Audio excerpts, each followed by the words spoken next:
Alexandre Marius, opérateur économique à Saint-Pédro. Je suis dans le domaine de la distribution de boissons alcoolisées et non alcoolisées. Je suis aussi distributeur Blanc-Civoire et j'opère depuis près de 3 ans dans la ville de Saint-Pédro.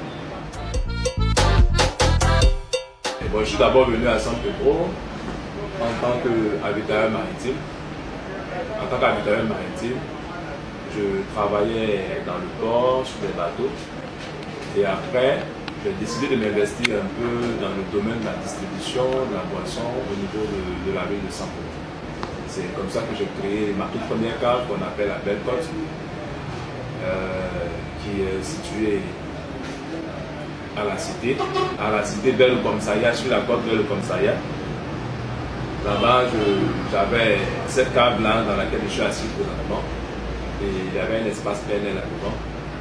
Et après, j'ai créé la cave La Réserve qui est située au marché de la cité, juste en face du kiosque MTN, où on y vend des vins et des liqueurs de qualité supérieure.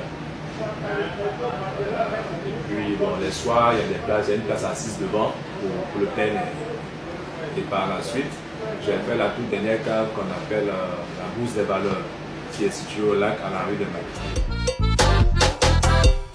Il faut dire que je suis dans tous les domaines d'activité. Voilà, je suis dans la distribution, j'ai une agence Orange Money. Orange Money qui est aussi la distribution au niveau d'Orange. Et bien d'autres choses voilà, que je ne veux pas vraiment citer. Il faut dire que quand on est polyvalent, on s'y essaie partout. Ça n'a pas été facile, c'est pas facile. Surtout que je suis pas de la ville de Saint-Pédro, je suis quitté à Abidjan dans l'objectif de venir travailler ici en tant qu'avitailleur maritime.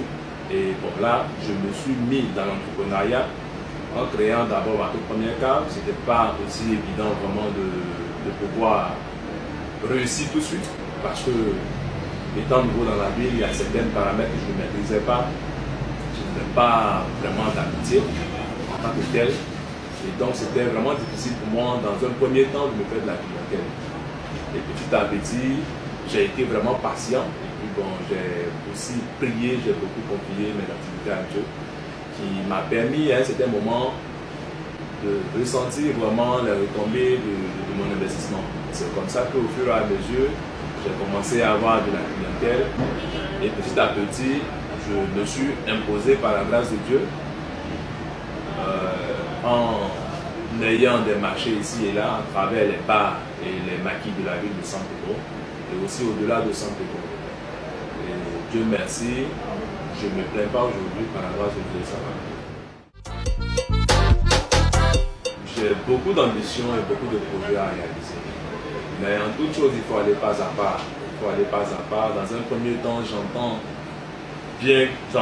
créer une bonne assise par rapport à ce que j'ai déjà.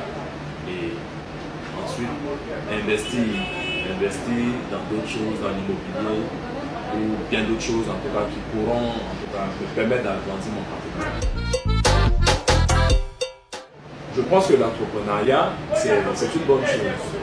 Parce qu'il faut dire que nous, notre génération, nous jeunes d'aujourd'hui, nous avons été sacrifiés par la politique depuis plus de 15 ans.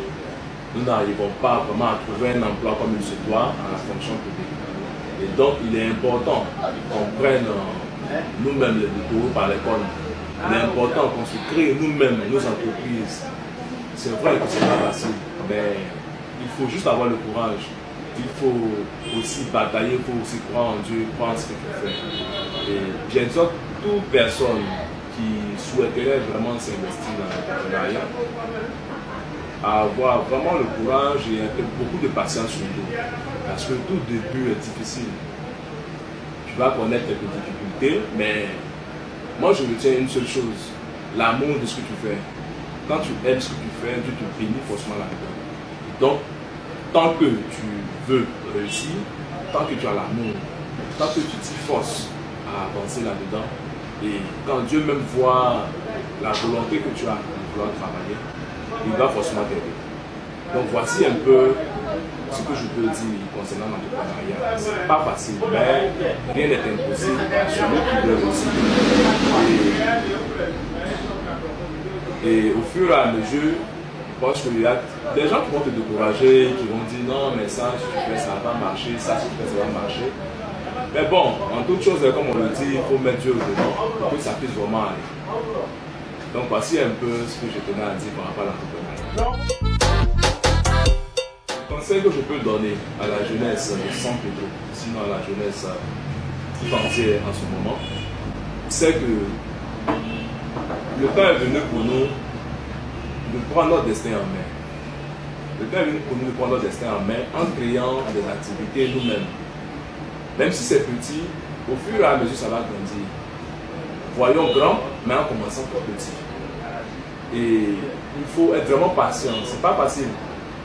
C'est là un peu compliqué par le début, mais au fur et à mesure, si tu prends ton activité, ça va marcher. Donc j'exhorte vraiment toute la jeunesse de la ville de San Pedro à entreprendre, à se prendre en charge à travers une petite activité qui te permet d'être indépendant financièrement, qui te permet d'être vraiment libre, parce que seul le travail libère.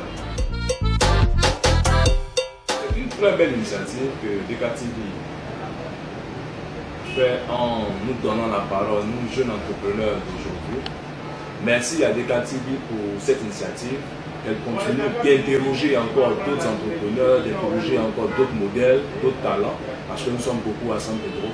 Et je souhaite que tous soyons unis pour le développement de la ville de San Pedro.